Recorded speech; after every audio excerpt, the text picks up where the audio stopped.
మీ ఎలాంటి వ్యాపార ప్రకటనలకైనా వెంటనే మా ఛానల్ సంప్రదించండి. గురుర్బ్రహ్మ గురుర్విష్ణు గురుదేవో మహేశ్వర గురు సాక్షాత్ పరబ్రహ్మ తస్మై శ్రీ గురవే నమః.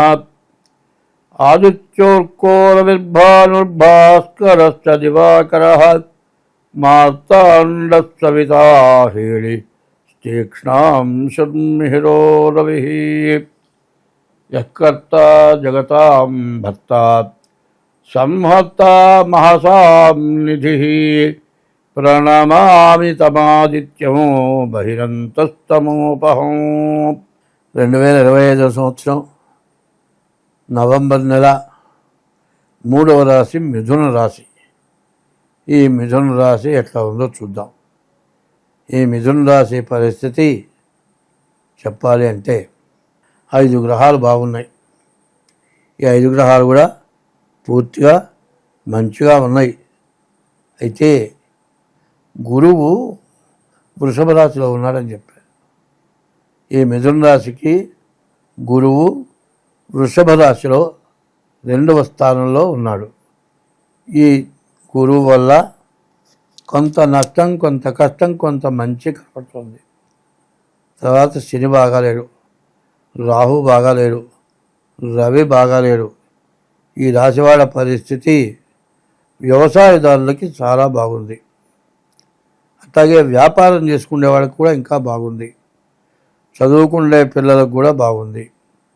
ఈ చదువుకునే పిల్లలు విదేశాలకు వెళ్ళటానికి కానీ అన్ని విధాలా బాగుంది. శుక్రుడు బాగున్నాడు. ఈ శుక్రుడు బాగుంటాం శని దశమంలో, రాహు జన్మంలో మరి ఉండటం ఇది కొంచెం ఇబ్బందికరంగా ఉంది.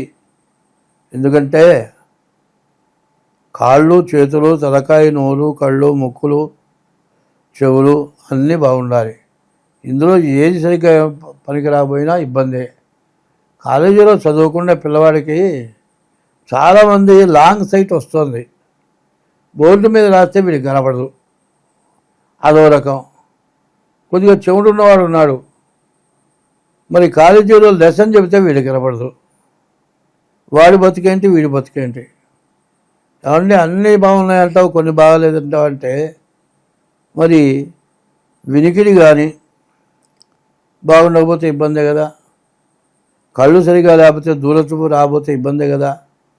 ఇట్లాంటి ఇబ్బందుల నుంచి బయటపడాలి అంటే ఇంత ఫీజు కట్టి వెళ్ళి చదువుకుంటే కూడా ఇబ్బందే కదా. ఇట్లాంటి వాటి నుంచి బయటపడాలి కదా. బయటపడాలి అంటే మీ డేట్ ఆఫ్ బర్త్ ద్వారా జాతకం చూపించుకోవడం చాలా అవసరం. ఇట్లా జాతకం చూపించుకుంటే ఎన్ని విధాలైనా బాగుంటుంది. అయితే ఈ రాశివాళ్ళు పెద్దవాళ్ళు అయితే, వివాహం కాని వాళ్ళైతే వివాహం కావటానికి పూర్తిగా అవకాశం ఉంది.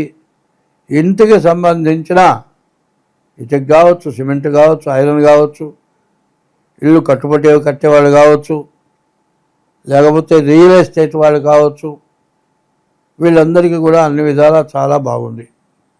కానీ ఈ పరిస్థితి ఏమిటంటే ముందు ఉన్న పరిస్థితి ఏమిటి, మరి కుజుడు బాగుండకపోవటం, రాహువు శని బాగుండకపోవటం అన్నీ అవరోధాలే, అన్నీ ఇబ్బందిగానే ఉంటాయి. ఇలా ఎట్లా ఉంటుందంటే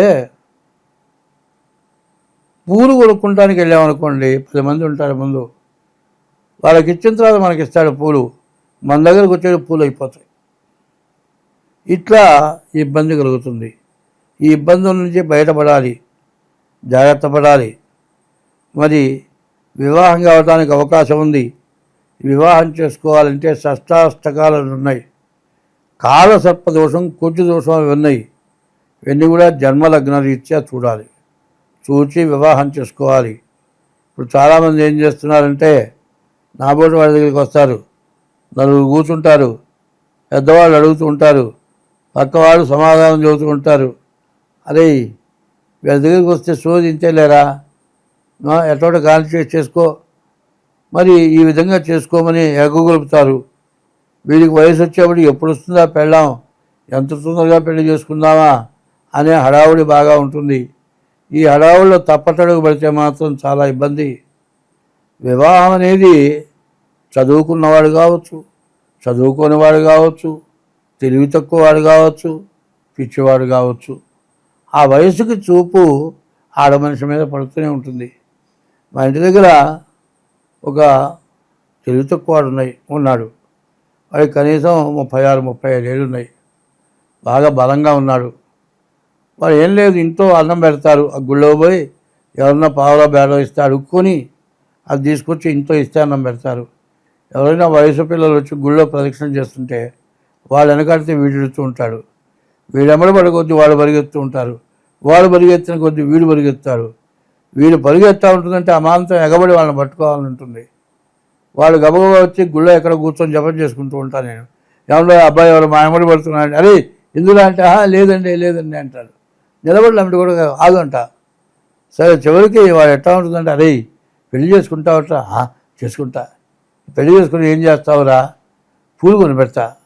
పూలు కొనిపెడితే ఏం చేస్తావురా?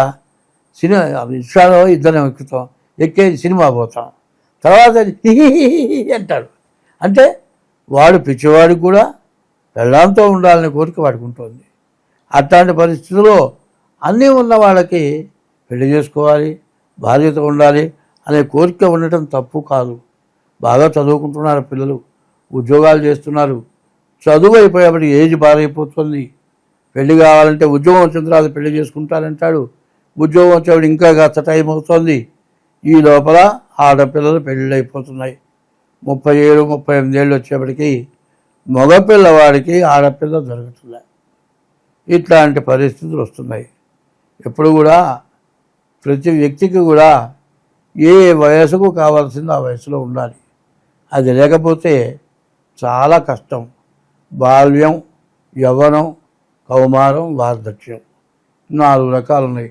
ఇందులో యవ్వనం అనేది చాలా కొద్ది. అదే వయసులో యవ్వనం ఉన్న వయసులో పెళ్లి చేసుకుంటే వెంటనే మంచి బలమైన శక్తిగల సంతానం పుడతారు.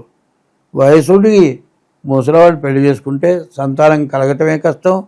ఒకవేళ పుట్టినా వాడు బలహీనుడు, రోగిష్టివాడు, జ్ఞానం లేనివాడు, అజ్ఞానం గలవాడు, అమాయకుడు పుడతాడు. అందువల్ల యవ్వనం చాలా కొద్ది కాబట్టి నువ్వు ఎంత చదువు అన్నది కాదు, చదువుకుంటే సరికాదు, చదువుకున్న తర్వాత కూడా చదువు కావాలి. మరి పెళ్ళయిన తర్వాత కూడా చదువు ఉండాలి. చదువు విద్య యొసగును వినయము వినయమునను, బడయు పాత్రత పాత్రత వలన ధనము, ధనము వలనను ధర్మము దాని వలను, ఐహిక అముష్మికములందు నరుడు. నేను 26 దాకా కూడా నేను పెళ్లి చేసుకోను అన్నా. ఎందుకంటే ఆ 10 ఏళ్ళ నలుగురు వీళ్ళ పెళ్ళిళ్ళు, మా నాన్నలేడు. 18 ఏళ్ళకి పోయిన అమ్మో ఇక పెళ్ళొద్దు అనుకున్నాను. ఎక్కడో ఎవరినో పెట్టారనుకున్నారు, నానావస్థ పడ్డారు. ఎట్టా పెళ్లి చేసుకున్నాను. పెళ్లి చేసుకుంది లగాయతూ ఎంత సంపాదించినా చాలటల్లా ఇప్పటికి కూడా విపరీతమైన కష్టం వస్తుంది. అన్నిటికీ ముందు ప్రధానం ఏంటంటే పెళ్ళి. పెళ్లితో పాటు అవసరం ఏంటి? డబ్బు. డబ్బు అవసరానికి తగినటువంటి విద్య కావాలి. విద్యతో పాటు సంపాదన కావాలి. అన్నీ అవసరమే. ఏ వయసుకు కావాల్సినవి ఆ వయసుకి ఇప్పించండి. వాడు ఏం చేస్తున్నారు? పిల్ల కూడా చదవాలి, బాగా పైకి రావాలి, ఉద్యోగం చేయాలి. యవ్వనం దాటిపోయిందాకా చదివించి అప్పటికి పెళ్లి చేస్తే ఏం ఉపయోగం అండి? ఇట్లా ఇబ్బంది అయిపోతుంది. కాబట్టి రాశివాళ్ళు చెప్పాలి అంటే చాలా సమస్యలు ఉన్నాయి. మరి వివాహం అయితే చాలా ఇబ్బంది పడతారు. వ్యవసాయదారులో బాగుంది, వ్యాపారస్తులకు బాగుంది, మరి విదేశాలకు వెళ్ళే వాళ్ళకి బాగుంది. కానీ అన్నిటికీ కూడా ఒక ఆడపిల్ల వల్ల ఇబ్బంది కలిగే లక్షణాలు ఉన్నాయి. కాబట్టి ఈ రాశివాళ్ళు ఎంత జాగ్రత్త పడితే అంత మంచిది. డేట్ ఆఫ్ బర్త్ ద్వారా జాతకం చూపించుకోండి, అన్ని విధాలా బాగుంటుంది. స్వస్తి.